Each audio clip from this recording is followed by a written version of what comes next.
Namaku Seto. Aku akan berbagi pengalaman sedikit tentang aku dan keluargaku. Aku sekarang berumur 24 tahun dan aku memiliki adik yang jaraknya 3 tahun lebih muda dariku.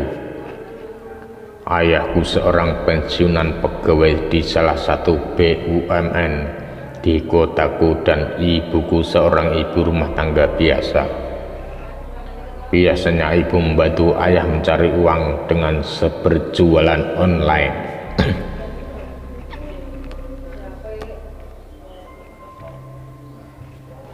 Adikku bernama Vania dan kami sekeluarga memanggilnya Deva.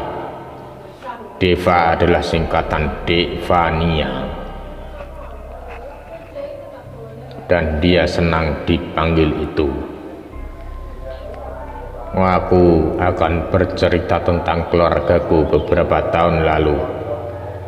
Aku lupa tepatnya tahun berapa. Yang jelas pada saat itu aku masih duduk di bangku kuliah semester 4 atau 5, aku lupa.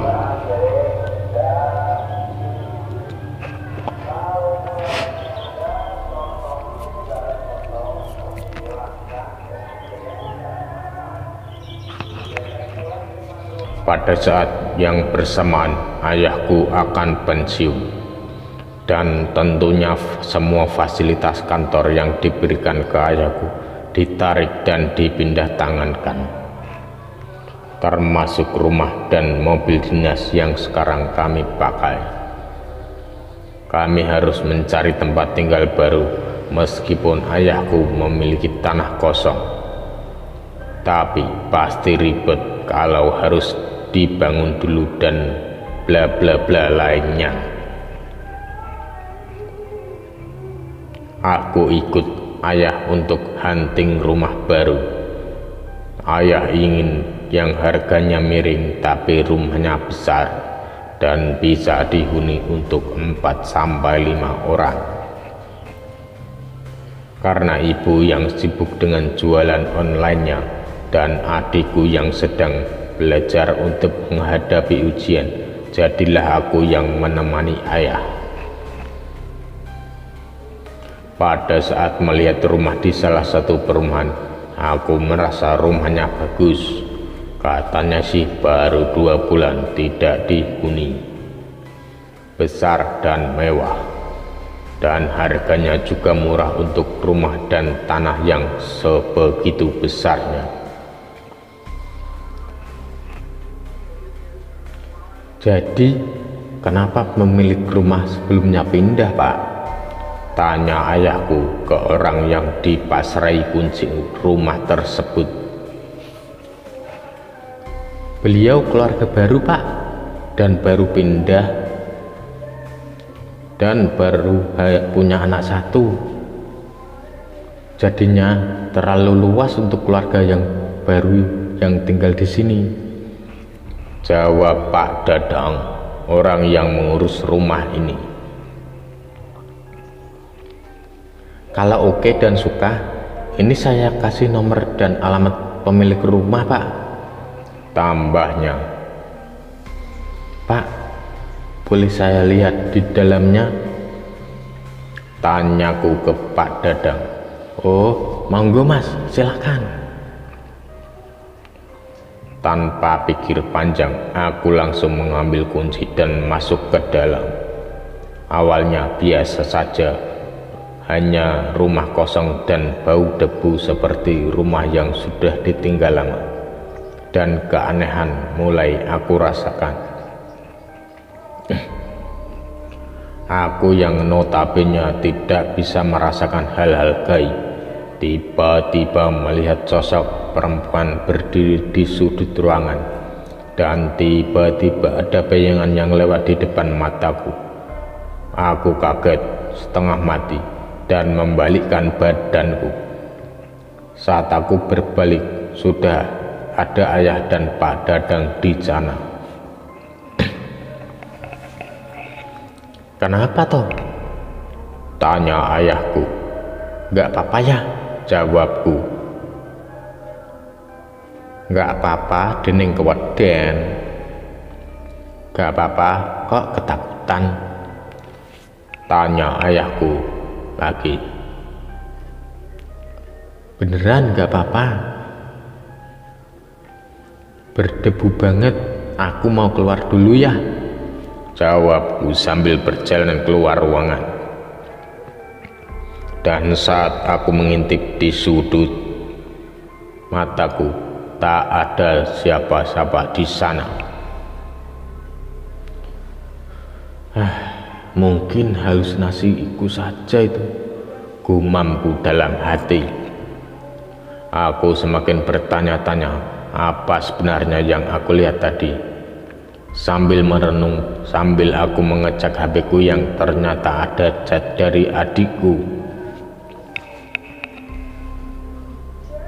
Bang, pulang nanti aku tanya soal fisika ya.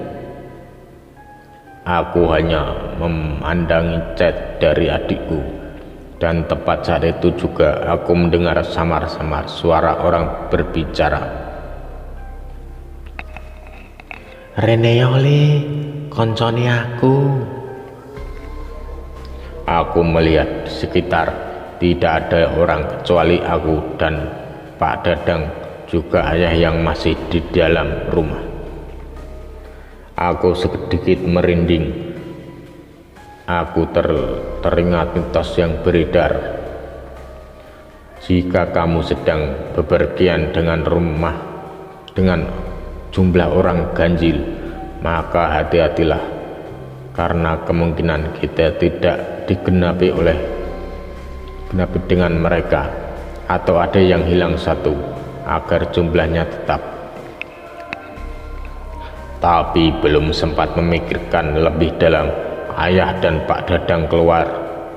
Ayah berpamitan dan memasuki mobil yang terparkir. Gimana tuh? Suka rumahnya? Tanya ayah. Enggak terlalu suka ya? Luas banget, jawabku sambil berdoa memohon agar ayah tidak memilih rumah ini. Lah, rumah bagus-bagus gitu kok murah lagi. Firasatku mulai tidak enak karena feelingku ayah akan mengambil rumah ini. Aku terdiam sejenak sambil berjalan menuju rumah yang lain. Rumah ya selanjutnya yang menjadi destinasi ayah. Letaknya tidak jauh dari rumah yang aku tinggali. Hanya saja rumah ini lebih dekat dengan kuburan. Harganya murah, bahkan lebih murah dari rumah yang sebelumnya. Yakin ya? Tanyaku. Nggak tahu toh, tapi murah banget, jawab ayah. Murah, tapi deket sama kuburan, Mak. Males aku kalau malam sendirian di rumah ini, jawabku lagi, karena aku tak ingin rumah yang aku tinggali berseberangan dengan makam. Iya juga ya, pantesan harganya murah, wong deket sama orang meninggal, canda ayahku. Ya udah, gimana nih? Cari lagi, barangkali ada yang cocok ya, ajakku ke ayah. Ya udah, yuk. Aku memancal gas mobil yang kami pakai. Jujur, sepulang dari rumah pertama tadi, tubuhku terasa berat dan nafasku sedikit tersengal-sengal. Gak tahu kenapa, aku pikir, kayaknya aku mau flu. Jadi aku melanjutkan perjalanan untuk hunting rumah baru. Sampailah kita ke rumah yang selanjutnya. Letaknya dekat dengan pusat kota. Dan saat kami sampai di depan rumah, aku melihat bapak-bapak yang sudah agak sepuh tapi masih sehat. Permisi, Pak, sapa ayahku. Oh nggih Pak, sinten nggih? Oh ya Pak, siapa ya? Jawab pria yang terlihat sedang membersihkan rumah tersebut. Saya Pak Joyo. Apa benar rumah ini dijual Pak? Tanya ayahku lagi. Oh nggih, saya Pak Rasman.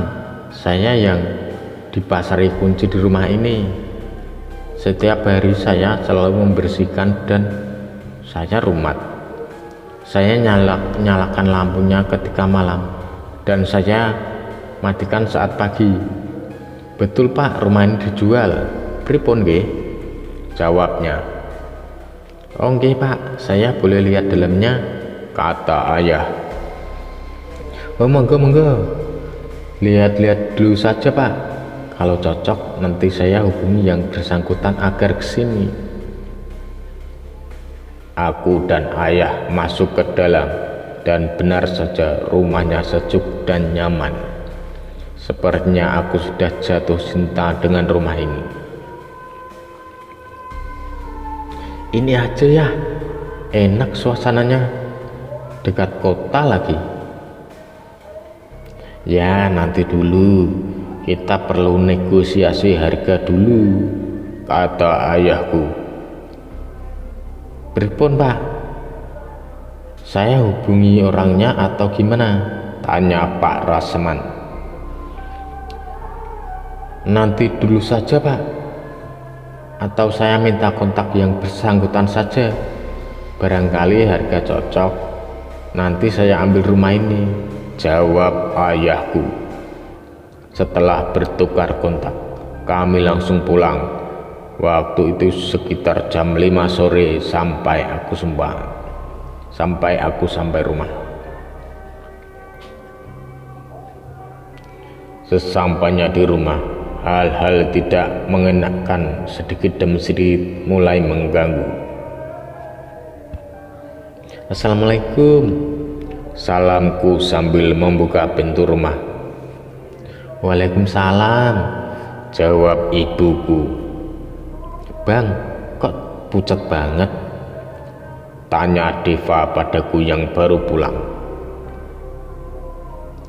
Iya nggak tahu nih Dev, rasanya capek banget, jawabku. Ya udah Bang, istirahat aja Bang di kamar.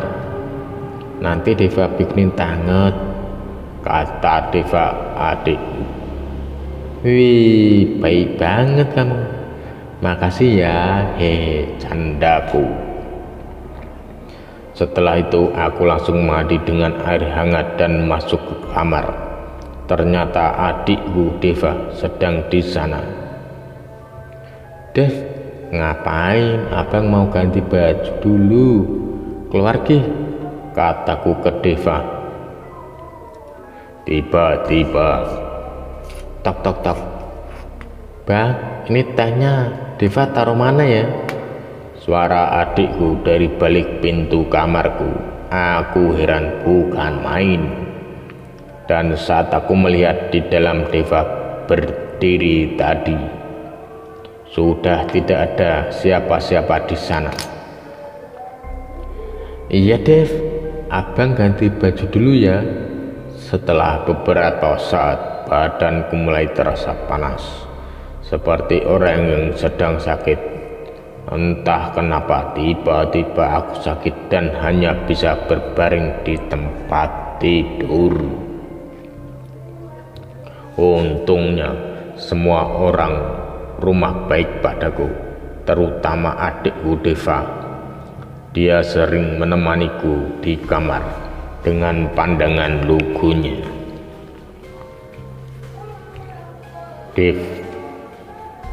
Deva cantik ya, masa belum punya pacar sih? Gumamku dalam hati, karena pada dasarnya Deva memang gak mau pacaran dulu. Apalagi warna bola matanya yang berbeda. Ya, kanan dan kiri memiliki warna bola mata yang berbeda. Tapi itu yang menurutku menjadi daya tarik Deva.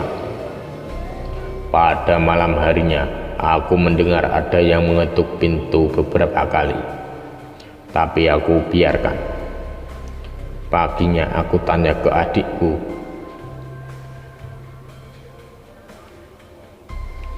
"Kamu ngapain sih semalam ngetok-ngetok pintu abang?" Tanyaku ke Deva. Abang orang Deva belajar buat ulangan hari ini. Deva bubuk jam 2 malam bang. Ngapain juga ketok-ketok pintu abang? Males banget, candanya. Sepertinya memang bukan Deva. Apa ada yang lain di rumah ini sekarang? Gumamku dalam hati. Beberapa hari aku tak kunjung sembuh. Sampai sahabat baikku datang ke rumah bersama beberapa kawanku yang lain. Bagus namanya. "Toh, sakit apa sih kamu sebenarnya?" tanya Bagus. "Ya flu biasa, gak apa-apa kok," jawabku. "Kamu baru pergi-pergi ya? Harusnya kamu hati-hati tuh," tanya Bagus. "Gimana dia bisa tahu aku pergi-pergi?" gumamku dalam hati. Tapi memang dasarnya Bagus memiliki sebuah kelebihan yang tidak orang lain miliki. Kata orang-orang sih itu indera keenam, tapi ya semoga saja kalau benar tidak digunakan untuk hal-hal yang tidak baik. "Iya, tempo hari aku hunting rumah sama ayah." "Ya kamu tahu sendirilah, ayahku kan mau pensiun, jadi harus cepat-cepat cari rumah tinggal yang baru." Lalu aku ceritakan semuanya, mulai dari aku melihat sosok wanita sampai aku sakit sekarang ini. "Oh jadi gitu, ada yang ikut kamu toh," kata Bagus. Apa maksudnya?" tanyaku. "Iya, jadi ada yang ikut kamu toh. Sekarang lagi duduk di pojok kamar kamu. Kalau enggak kamu usir, bakal ngikutin kamu terus," kata Bagus. "Wah Gus, sumpah aku enggak bisa ngusir. Aku enggak bisa ngapa-ngapain," kataku bingung. "Ya udah, sholatmu dikencengin, insya Allah dia bakal enggak betah. Oh iya, jangan lupa baca Al-Quran ya, 2 atau 3 ayat cukuplah," kata Bagus lagi. Selang beberapa hari, demamku memang turun. Jujur saja, kejadian ini membuatku menjadi sedikit religius. Beberapa hari berlalu, aku harus kembali ke perantauan untuk melanjutkan studiku. Rencananya aku pulang setelah ujian dan bertepatan sama ulang tahun adikku yang ke-17, dan mungkin ayah sudah menempati rumah baru. Setelah perdebatan yang cukup alot, akhirnya ayah memilih rumah yang pertama kami datangi. Jujur aku sedikit kecewa, tapi mau bagaimana lagi, nasi sudah menjadi bubur. Beberapa minggu kemudian ayahku pensiun dan bersiap untuk pindahan.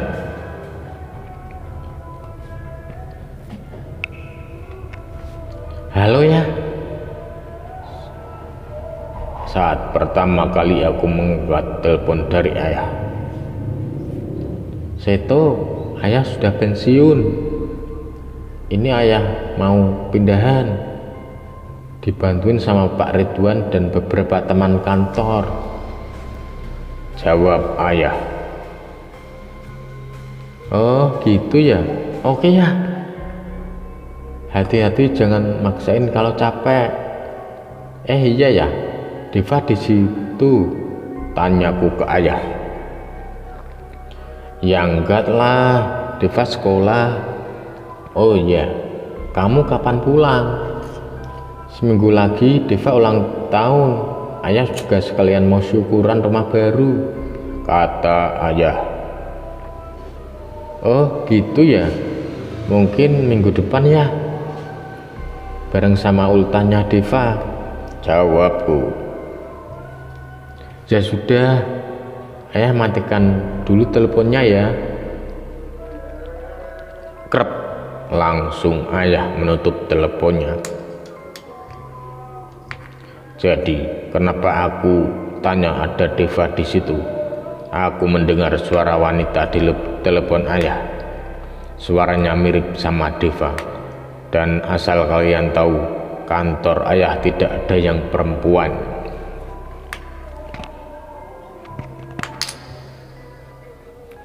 Dan suaranya juga sangat jelas.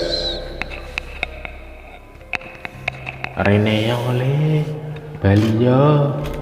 Seperti itu suaranya, lembut sekali. Tapi aku mencoba positive thinking. Mungkin kawan ayah yang perempuan atau ibu yang sedang di dekat ayah. Beberapa hari kemudian aku pulang ke rumah baru kami. Kami sedang mempersiapkan syukuran sekaligus mau merayakan ulang tahun Deva yang ke-17. Malam harinya, acara dimulai. Happy birthday Dev. Mau minta apa dari abang? Tanyaku ke Deva. Iya bang, makasih. Deva nggak minta apa-apa kok. Deva pokoknya minta abang di deket Deva terus, pinta Deva.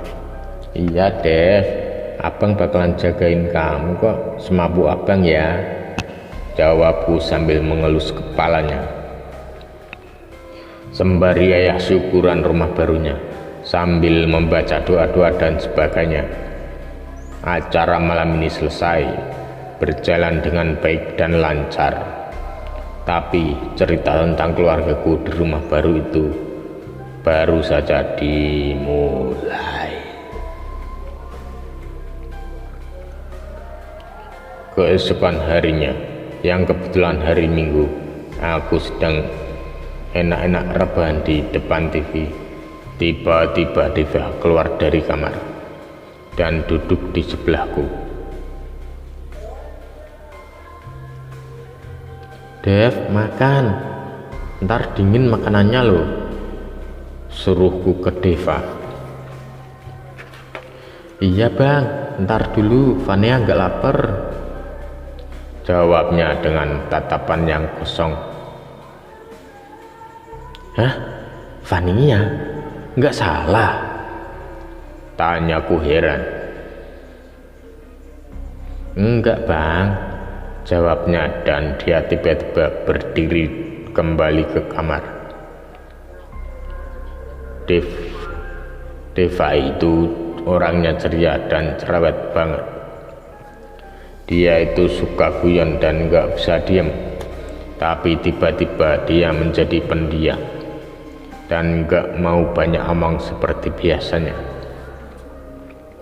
Membuatku makin merasa asing sama Deva. Terlebih lagi dia memanggil dirinya sendiri dengan Vania, hal yang gak pernah aku dengar sebelumnya. Membuatku menjadi bertanya-tanya, ada apa dengan Deva? Pandangannya kosong dan seperti bukan dirinya. Ya, Deva bukan Deva saat ini. Aku kenal betul dengan Deva. Ada apa? Apa karena pengaruh rumah baru ini? Aku juga tidak tahu. Beberapa hari kemudian sepertinya Deva yang biasanya kembali. Bang, panggil Deva sambil menepuk punggungku. Ya Dev, kenapa? Tanyaku. Sorry bang, kemarin sempat bikin abang khawatir. Deva tahu Deva salah.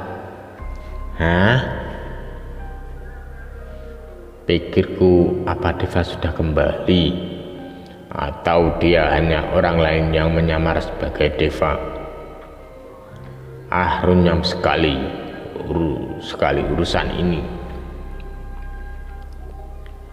Bang, kemarin itu bukan Deva, fisiknya. Terus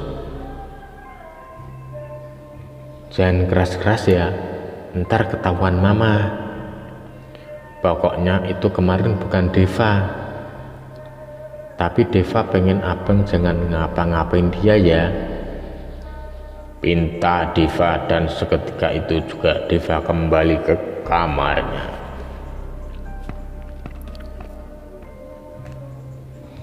Semakin bingung pikiranku. Apakah Mbak yang waktu itu merasuki Deva? Semuanya membingungkan. Malamnya aku iseng mengintip ke kamar Deva, sedikit membuka pintunya, dan aku memergoki Deva sedang berbicara sendiri.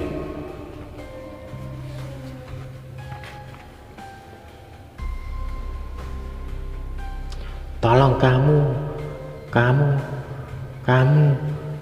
jangan ganggu Vania. Vania sudah bahagia. Kenapa Deva ngomong sendiri? Sama siapa sih dia ngomong? Gumamku dalam hati. Saat benar-benar aku akan memasuki kamar Deva, tiba-tiba berak. Pintu kamar Deva menutup dengan sendirinya. Sangat keras sampai aku terpental ke belakang. Ayah dan mama langsung menghampirku. Kenapa tuh? Tanya mama dengan lembut. Gak apa-apa mah, Deva lagi agak marah kayaknya. Sambil aku berpikir, benarkah tadi itu Deva atau bukan? Siapa sebenarnya dia sih? Aku ingin cerita ke mama atau ayah, tapi aku benar-benar tidak bisa. Aku harap ini terakhir kalinya. Selang beberapa malam berikutnya, Deva menghampiri kamar tidurku, mengetuk seperti biasanya. Bang, sambil Deva mengetuk pintu. Ya, siapa? Tanyaku. Vania bang, masuk aja. Selanjutnya Deva masuk dan berbicara panjang lebar.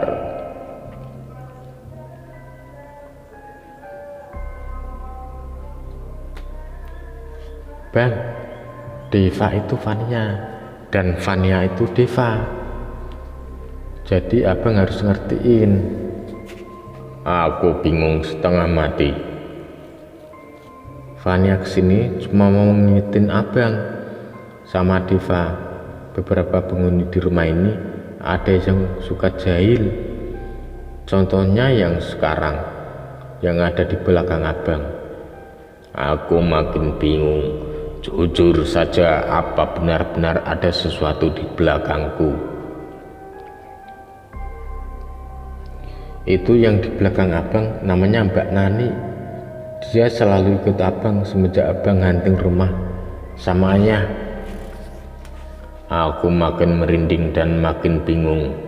Sejak kapan Deva bisa seperti ini? Tapi tenang bang, Vania udah bilang ke semua penghuni rumah ini biar nggak ganggu kita lagi. Aku makin penasaran dan tanpa sengaja Devaku bentak. Yang ganggu itu kamu. Sekarang mana Deva? Balikin atau kamu aku celakai. Tiba-tiba Deva yang bukan Deva itu menangis dan kembali ke kamarnya sendiri. Keesokan harinya, Deva datang dan membentakku. "Bang, kan udah aku bilang jangan apa-apain," bentak Deva yang benar-benar membuat aku merinding. "Lah, abang cuma khawatir sama kamu, Dev. Abang nggak pengen kehilangan Deva yang biasanya." "Deva tidur bang, Deva tidur." "Udah, pokoknya Deva pesan sekali lagi jangan apa-apain dia." Dan Deva langsung kembali ke kamarnya. Akhir-akhir ini Deva memang sering menyendiri, sering di kamar. Malamnya aku kembali untuk meminta maaf, tapi yang terjadi persis seperti malam sebelumnya. Aku mengintip di dekat pintu yang aku buka sedikit dan tiba-tiba, "Bang, masuk," sahut Deva. "Dev, kamu tahu aku di sini?" jawabku. "Fania tahu bang, Mbak Nani yang ngasih tahu aku." Aku bergegas masuk dan mengelus kepala Deva. "Maafin abang ya Dev, abang membentak kamu kemarin," pintaku ke Deva. "Iya bang, gak apa-apa. Mbak Nani juga minta maaf karena beberapa kali udah ganggu abang," kata Deva lagi. "Dev, Mbak Nani itu siapa sih sebenarnya? Dan kenapa dia ngikutin aku terus?" Tiba-tiba Deva mengubah posisi duduknya dan, "Mbak Nani, kenapa Mbak?" "Oh gitu ya, ya. Jadi Mbak Nani sebenarnya kebingungan atau gimana?" "Oh gitu ya Mbak. Ya nanti saya sampaikan ke Bang Seto." Deva berbicara sendiri. "Jadi gini bang, Mbak Nani itu sudah lama menempati rumah ini. Bahkan sebelum rumah ini dibangun, Mbak Nani meninggal. Katanya sih karena dibunuh sama pacarnya dulu. Jadi katanya minta maaf kalau sudah mengganggu Bang Seto," kata Deva padaku. "Oh gitu ya Dev. Van, ya nggak apa-apa deh, nggak apa-apa ditinggali asal jangan mengganggu. Kita semua sudah punya kehidupan masing-masing. Tuh Mbak Nani denger kan? Nggak apa-apa di sini, termasuk kalian yang dari tadi merhatiin aku dan Bang Seto. Jangan ganggu, kalau kalian ganggu, awas," bisik Deva. "Dev, Van, Deva di mana sekarang? Kamu nggak apa-apain Deva kan?" "Deva tidur. Mungkin besok Deva yang akan bilang ke abang. Sekarang abang keluar kamar Fania ya bang," pinta Deva. Dan aku bergegas keluar kamar Deva. Dengan perasaan sedikit merinding, aku sedikit melirik tulisan-tulisan tangan Deva. Karena sudah malam, aku gak jadi untuk melihat tulisan apa itu. Beberapa hari berlalu, aku juga harus kembali ke perantauan karena masa liburanku sudah habis. Tiba-tiba Deva memelukku dari belakang. "Bang, ini Deva bukan?" tanyaku Sam karena aku ragu. "Deva bang, Deva mau jelasin semuanya." "Hah? Jelasin apa?"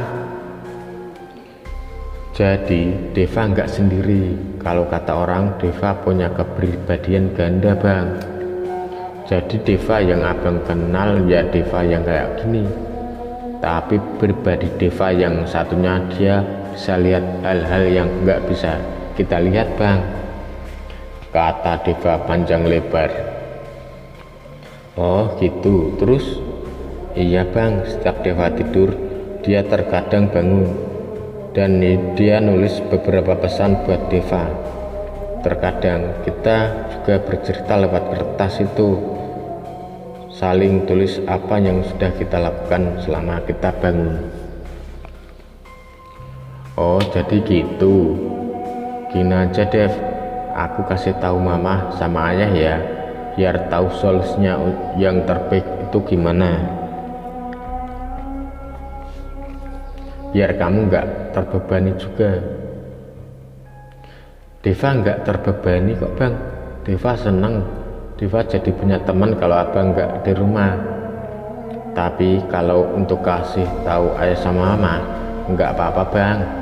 Mungkin dengan ngomong ke mereka, aku jadi lebih bisa mengontrol emosiku. Dan selanjutnya, aku berbicara ke ayah dan mama tentang apa yang terjadi pertama kita menempati rumah ini. Sampai detik Deva mengaku awalnya ayah menghendaki untuk ke psikiater, tapi mama dan aku tidak setuju karena itu malah makin membebani Deva. Alhamdulillah, sampai saat ini Vanya nggak pernah muncul di depanku. Deva yang aku kenal sekarang Deva yang dulu. Sekarang dia juga masih kuliah di universitas ternama di Jogja. Ya, akhirnya doaku terkabul. Tuhan mengembalikan adikku seperti biasanya. Tapi mau Vanya atau Deva, keduanya akan sama-sama aku jaga. Dan aku benar-benar akan menjaga seperti mereka sampai kapanpun.